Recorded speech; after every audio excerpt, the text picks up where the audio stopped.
Alright, this is Brent with Lykins Motorsports, and we are working on the 363 Windsor build. Before I go too much further, I did put oil in it, prime it the other day, and just by happenstance I noticed that the cork gasket was wet, and apparently I didn't snug down the corner bolts as much as I should. They were a little bit loose, but the thing is that with cork, if it leaked once, it's very hard to get it to seal up from there on. So I've got another oil pan gasket, and I'm going to drain the oil and drop the pan and change the gasket. So let's get that done now. Well, I got the pan off, and it looks like I did all this for nothing. I didn't see any evidence of a massive leak here, so it probably would have dried up over time, but I just didn't want to get to the dyno and have an issue with it. So we're going to change the gasket. So I've got about everything cleaned up and ready to go back together. Here's one of the things that you deal with on these one-piece gaskets. See how that main cap steps up? If that sets down flush, it won't go up against the, it won't move over as far as it needs to go. So you have to mark it and then cut it. I usually do it with a Dremel, with a cutoff wheel. And yeah, that's one of the bad things about the one-piece gaskets on these aftermarket blocks. I should have left well enough alone. I'll remind myself that I said that next time, that previous cork gasket probably would not have leaked at all. So, oh well, let's get this one cut and put back on. Alright, so we are back where we started a few days ago. Got a new oil pan gasket on. Motor's right side up again. Got oil in it, got the lifters back in it, distributors in it, and we're ready for the heads to show up on Tuesday. Alright, our cylinder heads came in, and again, these are AFR 185 cylinder heads, part number 1388. And when I get these heads in, I don't take anything for granted. So I'm going to check the install heights and see how that stacks up against our cam. I'll also check spring pressures and coil bind clearance and the whole shooting match. And then I will pop out a couple of valves and check. I'll lap those in and see how the valve job is from AFR. So we really don't want to leave anything to chance, and that'll be the next step. So looks like we're going to be pretty good shape as far as accuracy goes. The exhaust valve the exhaust valve spring setting at a 1 inch and 8/19 install height. So is the intake valve, intake spring. They use pretty high quality components. 5/16 valve stems, pretty light locks. These are just little tiny fellers, and valve springs are small, and that's where things are going right now. Small diameter valve springs makes the retainer light, and you can use some narrow stem valves and small locks, and it makes the valve train package really light, which is good for hydraulic rollers, and especially if you want to turn some RPM. All right, so let's check out the valve spring in the pressure tester.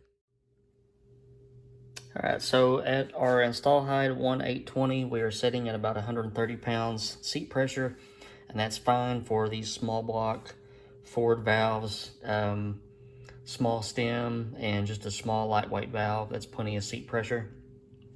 On our cam card, we have 343,000, so lobe lift, as measured, and we're running a 1/6 rocker arm, so we're sitting at about 550 lift. So that means we're going to go down to 1 270 inch and check our open pressure.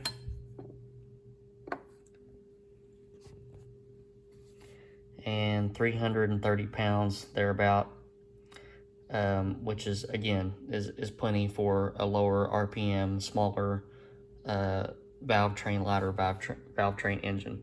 This is not at all like my FE stuff where the valves are very heavy and lifters are heavy and everything is heavy. So on those engines it requires a lot more spring pressure to keep everything in check. On the small block stuff you can get away with a lot less. So we're going to bind these springs up and see where they bind up. Looks like about 1.035 inch. So we got plenty of coil bind clearance, and at the lower RPMs that we'll be at, that is perfectly fine. So so far our valve spring package is going to be just fine, and we'll continue on. One other thing that I like to check is the distance between the valve seal and the valve spring retainer. We are at 765 thousandths. We have plenty of room there, even if we wanted to go with a much larger camshaft. So here's the intake valve. It's 4.935 long, 202 head diameter, 104 grams. Pretty light stuff. Same deal with the exhaust valve, 1/6 on that one, 100 grams. All right, so I lapped the exhaust valve and got just a very narrow pattern around the outside of the valve, which is what we want. And it's very consistent and straight, so we're good there. This is the intake valve, same deal. Really nice valve job, looks pretty good from here. They got the valve set up with looks to be a 45-degree seat with a 30-degree back cut. Good stuff. A little bit of a dish on the valve. All right, I'm gonna clean up my mess and get these back together. All right, I went ahead and poured a chamber just to double check everything on there. I don't know if the camera will focus. These are 58cc heads advertised. Camera's not doing a very good job of focusing. Let me see if I put my finger here. No, you just have to take my word for it. It is sitting at 58.2 cc's. All right, so we got our head mounted, and I've already got clay on the pistons to check piston and valve clearance. We've got our adjustable guide plates kind of roughed in right now, and our comp cams roller rocker. And you can kind of kill 3 birds with 1 stone here if you plan it right. You can check piston and valve clearance, and you can get your geometry nailed in, and you can also check a couple other things out. One thing that you always need to check is push rod to rocker body clearance, and you do that at rest and at full clearance or at full lift. And you can see that I've got more than enough daylight in between the push rod and the rocker arm.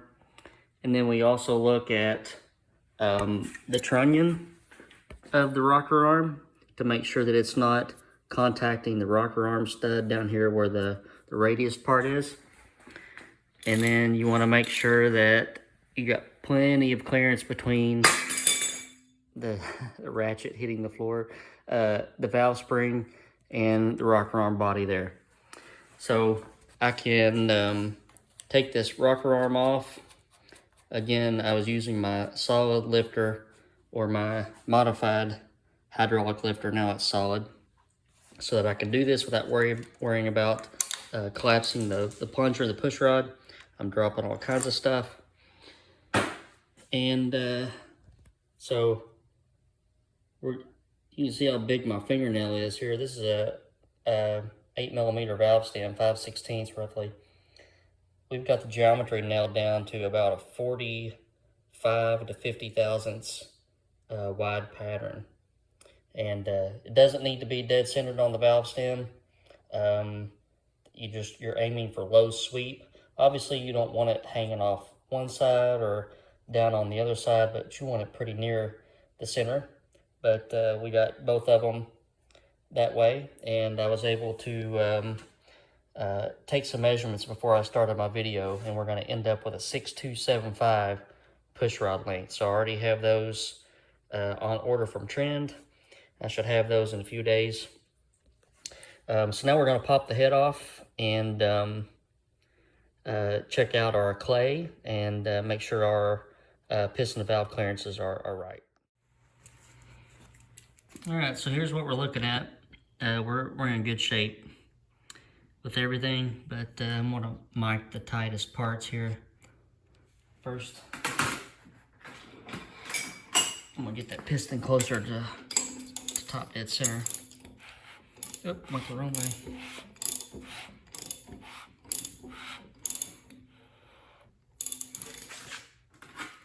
All right, so we are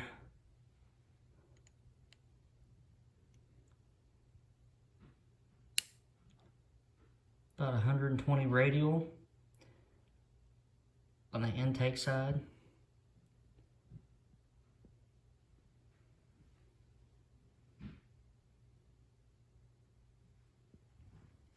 And about 80 radial on the exhaust side. And then we can measure our depth.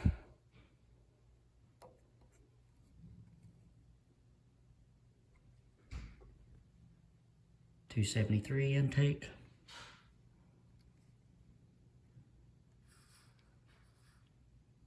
.275 exhaust. We are in more than good shape. So I'm going to take my dummy lifter out and put our real lifter in, and then we'll put our lifter spider and everything back in. Since this is an OEM style lifter arrangement, it uses the OEM style dog bones and the spider, which is the hold down tray that it bolts to these bolt holes here. When you're putting these in, you just want to make sure that you don't have any, well, you just have plenty of clearance around everywhere. What I've ran into on factory blocks, especially the Clevelands, they usually have a lot of casting stuff around in the corners and along these areas in the lifter valley, and they really need to be ground down so that these dog bones will sit flat. Otherwise, those just go right on, and it says up, that's the way that they go, and the tray will hold down on those little balls and push down on them. So we get all these dog bones in, and we're just checking for any clearance issues or problems. These aftermarket blocks are all made for this style of lifter, as well as link bars, but it doesn't hurt to just eyeball it, make sure that it all works.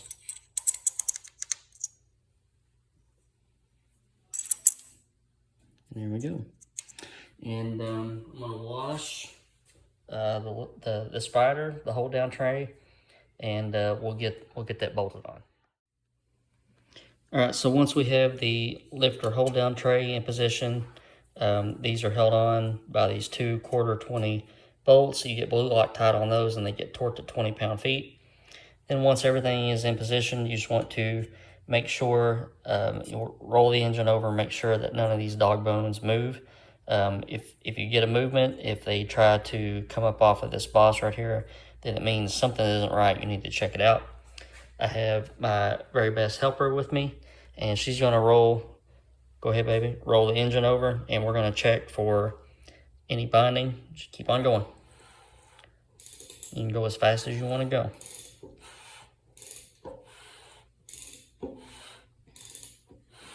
And we're just looking for any movement whatsoever.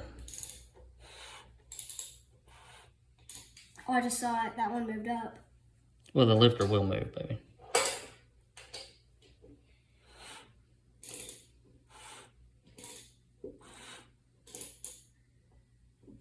All right, it looks like we're in good shape. And we'll just get our head gaskets on and get our heads bolted down, and push rods are on the way, and we can do some final assembly. All right, so head gaskets came in. I'm out of breath because I just got through torquing them all real quick. Torquing all the head bolts. Everything's on. On the Ford Racing block, it's a 4 1/8 inch bore. And if you want to use a composite gasket, Ford Racing basically recommends 2 different gaskets. I tried both of those gaskets, and they're like a 4 150 gasket bore. So that leaves, you know, about 10 thousandths on each side, if everything is perfect. And there was, I think, cylinders 2 and 3, the fire ring of the gasket was even with the cylinder, and that just didn't sit well with me.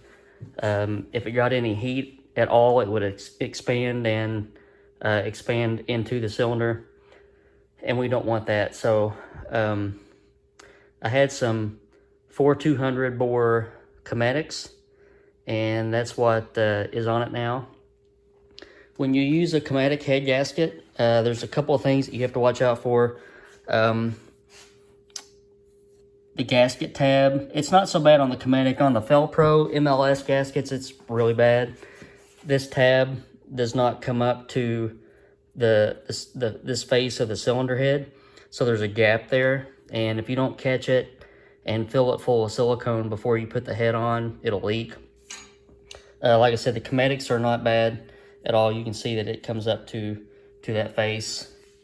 Same in the front. What stinks about the Cometics is that they're riveted together, and the rivets generally always throw a wrench into the works. And you can see that I have drilled the rivets out on the sides, because if that brass rivet was there, it would have been underneath the cylinder head and on top of the timing cover. And, you know, that may not hurt anything, but to me, it doesn't sit well, and I'm always afraid the gasket won't sit down flat.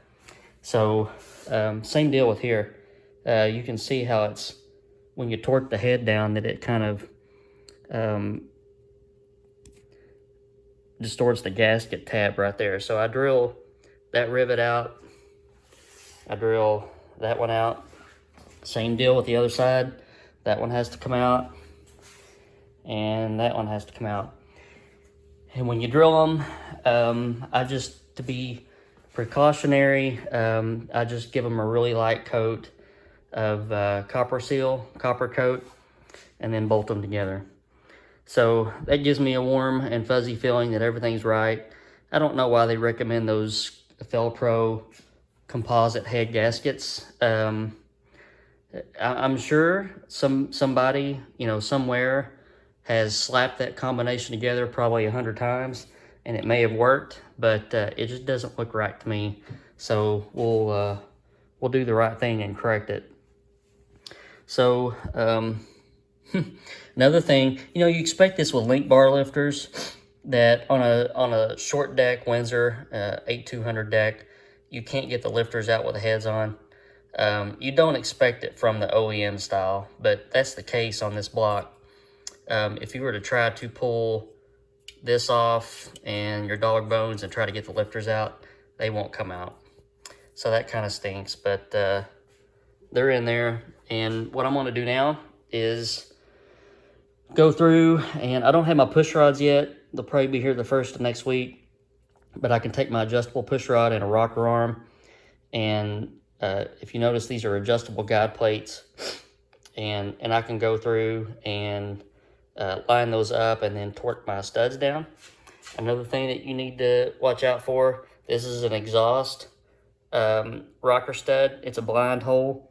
This intake rocker stud, that is my finger down there that you can see. So it goes straight into the port. It needs thread sealing on it before you torque it down. And those rocker arm studs torque at 50 to 55 pound-feet. And I can go ahead and do that. And then he sent me a temporary intake manifold. The intake manifold he's going to use, he has converted to port injection. I don't think it's ready yet, so he sent me a Performer RPM air gap that's been Endurashined, I guess. And I'll get that on here after a while and make sure that the ports do line up and that it's flat and it's straight. So I'm going to go through and get my rocker arm studs in, and then I'll get back with you. I'm just making my way down, and I've got 2.5 cylinders done, and I'm just trying to show you what I'm doing here. These are adjustable guide plates. In the old-fashioned days, these are one piece, and you pretty much got what you got unless you elongated the holes in the guide plate, or you cut them in half and then got them where you want them, and then, you know, put a weld bead to link them up. But what I'm trying to do is get the roller tip centered on, or somewhat centered on the valve stem. And AFR says that due to the valve angles, you may not get them both perfectly centered, but it'll be okay. And as you can see here, you can see that guide plate moving around. So I can, this is an exhaust side. That looks pretty good. And what I'm gonna do is shine my light in and make sure that I've got good push rod clearance down in the head. And I'm looking good there, so I will snug this rocker stud up where it is so it doesn't move, and then torque it, and then go on to the next one. All right, on a dual plane intake, it's very hard to see if the ports line up. On a single plane, you can pretty much just look down the plenum and see. This is where it comes in handy to have a borescope.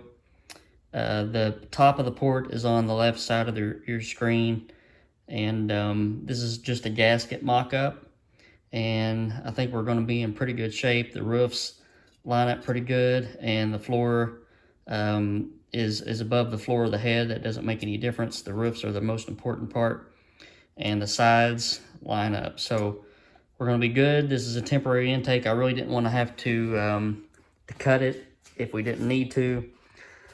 So we're going to be good to go. It'll get a bath, and I'm not going to bolt it down until the push rods come in. As my SOP is, I always prime the oil pump on the stand with the intake off, just in case there's a lifter issue or something like that. I don't want to have to take the intake off, ruin gaskets and all that sort of thing. So I think this is where I'm going to leave you off for right now. Should have push rods. My guess is Monday or Tuesday of next week. And then I can get all the rocker arms and push rods on and prime the pump, make sure that we get sufficient and not too much oil to the top end. And we'll get that intake washed and bolted on at that point. I've got a new thermostat housing and a bypass tube that'll go on. And then we have some valve covers, and the customer said surprise him on what I got. So I hope I have good taste in valve covers, but we'll see. But that's it. And so expect a final video beginning of next week sometime, and then I'm gonna try to get it on the dyno as soon as I can, and we'll get her going. All right, guys, you have a good weekend. Expect one more video this weekend. I'm going to go over my Pontiac 350 block, and before I take it and have it still abraded and checked and all that kind of stuff, I'm going to go ahead and deburr the lifter valley and some things like that. So expect a short little video on that as well. Y'all have a good weekend. Hit that like button, and if you haven't already, please subscribe, and I'll see you all next week.